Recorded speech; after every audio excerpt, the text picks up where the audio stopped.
Alright, have a look at this.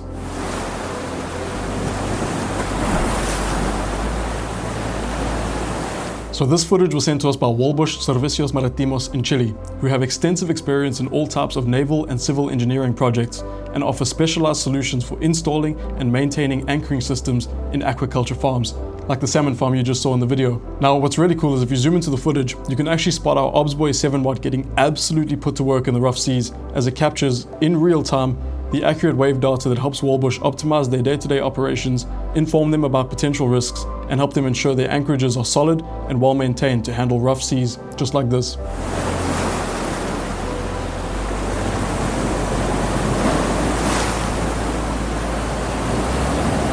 It's pretty awesome to see our technology in action, helping companies like Walbusch build a more resilient and sustainable aquaculture industry.